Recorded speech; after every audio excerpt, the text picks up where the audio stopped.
बेटी 10 साल की है। वो खुद कहती है मम्मी SIR का फॉर्म अभी तक चल रहा है आपका, आप सुबह में आप कितने बजे जाओगे, फिर कितने बजे आओगे ये है।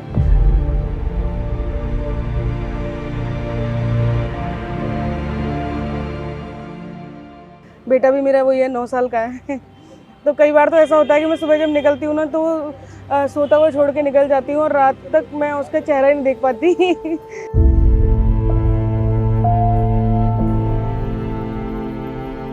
मौसम भी चेंज हो रहा था, ठंड आ रही है, फीवर हो गया था मेरे बेटे को। और पड़ोस में हमारी भाभी जी हैं तो उनको बोल के आई थी, मैंने कहा मैं दवाई ये दे के जा रही हूँ, दोपहर को आप दे दीजिएगा, खाना इसको गर्म करके दे दीजिएगा आप। तो फिर मन वहाँ भी पड़ा रहता है, तो कई बार तो ऐसा होता है कि माइंड डिस्ट्रैक्ट होता है। मैंने कई बार बहुत जैसे मिस्टेक कर दी, कहीं और चढ़ा दिया फॉर्म, क्योंकि उधर बच्चा बीमार है, इधर वर्क भी करना है।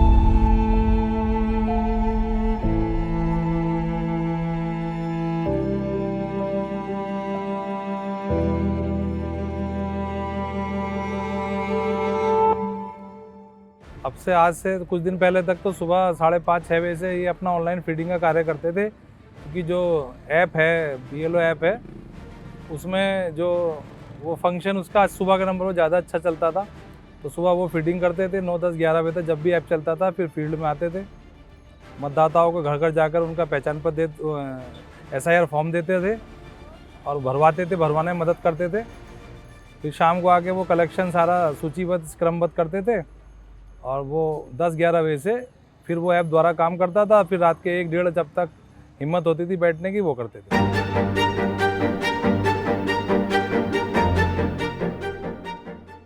बस खाना यही है कि कहीं चाय पी ली या नहीं भी पी, पानी पी लिया, काम चला लिया। मतलब काम में जो है खाने को फिर तरजीह कम थी।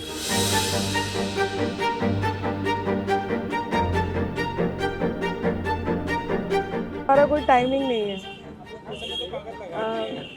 जैसे फॉर्म्स के ऊपर हमारा नाम और नंबर लिखा हुआ है, तो हमारे जितने भी हमारे वोटर्स हैं उन सबके पास हमारा नंबर जा चुका है। तो वो लोग हमें कभी भी किसी भी वक्त कॉल करते हैं।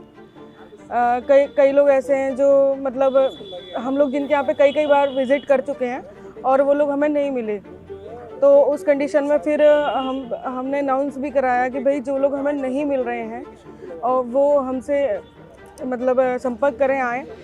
तो फिर वो लोग फ़ोन करते हैं, कभी भी 7 बजे भी सुबह आ रहा है, रात को 11 बजे भी आ रहा है कि मैम हम कहाँ मिलें, कहाँ से फॉर्म मिलेगा। हम बताते हैं कि हम द्वारिकाधीश मंदिर पे हमारा बूथ है। वो बोलते हैं कि मैम इतने बजे तो हम काम पे निकल जाएंगे, तो वो हमारे घर पे 7 बजे भी आ जाते हैं, रात को 11 बजे भी आते हैं और वहीं पे फॉर्म फिल कराते हैं। हम फॉर्म फिल कराते हैं और फिर सबमिट करते हैं।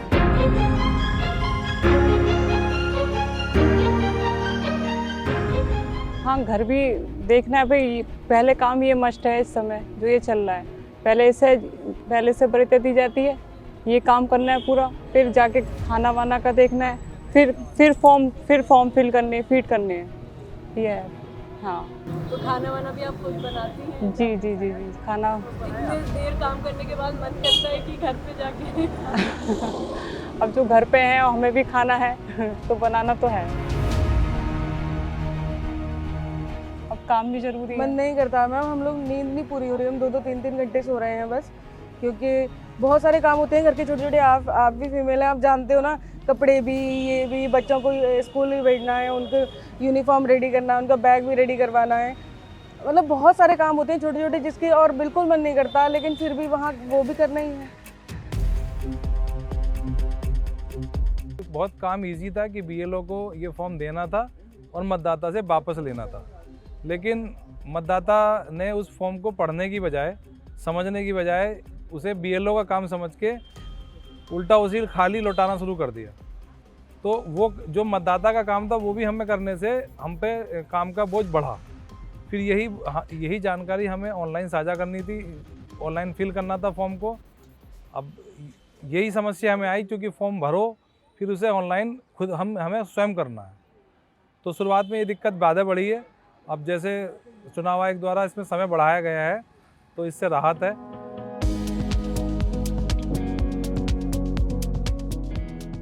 मैनेज करना होता है मैम, कैसे भी करके मतलब किसी के घर में जाके कहीं गए तो भाई थोड़ा सा हम लोग कर लेते हैं वॉशरूम यूज़ करने। आसपास हैं जो होते हैं, घर पे होते हैं, हाँ, जैसे कि है तो अब वहाँ पे यहाँ चले है, जाते जैसे हैं। द्वारिकाधीश मंदिर के सामने एक है, ये बिल्डिंग बनी हुई है, तो यहाँ पे चले जाते हैं अगर जाना होता है तो। तो सबसे दिक्कत ये आई है कि व्यक्ति समझने की जगह उसने कॉल करना बस अपना अपना दायित्व समझा कि बीएलओ को फ़ोन कर दें 9 बजे, रात के 10 बजे, सुबह 4:30 बजे। कई ऐसे टाइम पे फ़ोन आए हैं जो नहीं करना चाहिए मतदाता को। तो ऐसे फ़ोनों ने थोड़ा फ्रस्ट्रेट ज़्यादा किया है। हाँ, चूँकि काम कम समय में ज़्यादा था, उसका दबाव तो रहा है और परिवार की तरफ से भी जो है दिक्कतें हुई हैं, लेकिन सरकारी काम है और सरकारी कर्मचारी हैं हम, और देश हित में अपने दायित्व के अनुसार हमारा फर्ज है। तो हमारे सैनिक जो है सीमाओं पे लड़ते हैं, गोली खाते हैं, माइनस टेम्परेचर में रहते हैं, प्लस 50 डिग्री में रहते हैं। तो हमने बस यही उनसे प्रेरणा ली अपने फौजी भाइयों से, जो जीवन पे दाव पे लगा के करते हैं। तो हमने इस काम को वही सोच के किया, युद्ध स्तर पे किया। जनता की तरफ से ये दिक्कतें आ रही हैं। जनता जिस तरह से ये जनता के लिए ही सरकार द्वारा या हमारे चुनाव निर्वाचन आयोग द्वारा कार्य कराया जा रहा है कि उनका वोटर लिस्ट में सही नाम हो, उनकी सही डिटेल हो, उन्हें भी जानकारी हो कि हमारा वोट कहाँ चल रहा है। क्योंकि कई मतदाता ऐसे हैं जो 2-2 जगह 3-3 जगह अपने वोट बनवाए हुए हैं और उससे उन्हें ही दिक्कत आ रही है। हमारा जो चुनाव आयोग हर चुनाव में ये प्रयास करता है कि अधिकतम पोलिंग हो, लेकिन इसी डुप्लीकेट वोटर की वजह से जो मृत है, डबल है या अन्य जगह 2-3 जगह वोटर है, उसकी वजह से चुनाव का प्रतिशत नहीं बढ़ पाता था। तो चुनाव आयोग द्वारा वोटर को ही सुविधा देने के लिए कार्य कराया जा रहा है, लेकिन अभी मतदाता उतना पूर्णतः जागरूक नहीं है। तो यही दिक्कत आ रही है कि व्यक्ति अपने काम को, दूसरे काम को जो पढ़े कर रहा है उसे ज़्यादा तरजीह दे रहा है और इस 1 महीने के काम को जो अभी समझने को कम समझना चाह रहा है।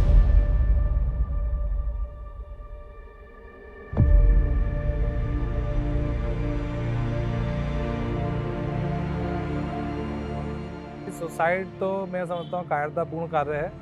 भाई हमारी क्षमता 100 किलोमीटर दौड़ने की, हम 101 तो दौड़ नहीं सकते हैं, ऐसी बात नहीं है। समस्या बताई गई हैं तो उसके लिए हमारे सुपरवाइज़र, हमारे एसीएम साहब खुद उसमें इन्वॉल्व थे। अगर हम 1:30 बजे भी कोई क्वेरी डालते थे तो उनका रिप्लाई आता था। अगर हम समस्या जेन्युइन बताएंगे, काम करने वाले को सपोर्ट मिला है, काम ना करने वाले को अब वो जाने क्या उसके साथ रहा हो, लेकिन जान देना मैं समझता हूँ कि उचित निर्णय नहीं है किसी के लिए भी, क्योंकि काम कम ही तो होगा, फांसी थोड़ा लटकाया कोई। हम लोग को सहयोग मिल रहा है काफ़ी। यहाँ पे जितने भी सोशल वर्कर हैं, लोकल जो लोग हैं वो, और साथ में हमारा डिपार्टमेंट, मैं नगर निगम मुरादाबाद से हूँ, क्लर्क हूँ मैं। हाउस टैक्स और जन्म मृत्यु मेरे पास था, जन्म मृत्यु मतलब जोन 2 की जन्म मृत्यु सेकेंड रजिस्ट्रार सेकेंड हूँ मैं, क्लर्क हूँ। लेकिन उतने टाइम के लिए हमारे जो ऑफिसर्स हैं यहाँ पर, नगर आयुक्त सर, उन लोगों ने हमें बिल्कुल वर्क से वहाँ के से फ्री कर रखा है। हमारा काम दूसरे को, हमारा चार्ज जो था वो दूसरे को दे दिया, और उन्होंने हमारे सहयोग के लिए भी काफ़ी लोगों को भेजा। कई बार हम लोग बहुत ज़्यादा परेशान हो जाते थे, जब वर्क लोड बढ़ता है तो काफ़ी सारे लोग उन्होंने मेरे साथ लगाए, RIs वगैरह, और जो RI 2 हैं, बिल वितरक हैं, तो उनको बोला कि आप लोग उनके साथ कलेक्शन कराइए। और सारे मतलब सभी जितने भी BLOs हैं सिटी के, उन सब के साथ में मतलब सहयोग भी मिल रहा है, ऐसी बात नहीं है। वर्क है हार्ड, पर सपोर्ट कर रहे हैं लोग। जनता में अफवाह किसी ने डाल दी है कि साहब वोट कट जाएगा तो आपको यहाँ का रहने नहीं दिया जाएगा, या आपको सरकारी ऐड आपसे छीन ली जाएगी। इस तरह की भ्रांतियाँ कुछ लोगों ने उनके मन में डाली है, तभी जो है लोगों में जो है इस तरह की चिंता पैनिक वाली बनी है। नहीं तो इजी गोइंग विषय है कि ये वोटों का सत्यापन है। जैसे किसी पेंशनधारी का साल में एक बार जीवन प्रमाण पत्र जमा होता है, ये प्रक्रिया चुनाव आयोग द्वारा 20-22 साल बाद करी गई है कि जो वास्तविक वोटर है वो अपनी वास्तविक भाग संख्या में रहे। जो डुप्लीकेट वोटर है, जो 3-3 जगह का वोटर है, या जो डबल वोटर है, या जो मृत वोटर है, वो सूची से हट जाए, सूची शुद्ध हो जाए, ये कार्य है।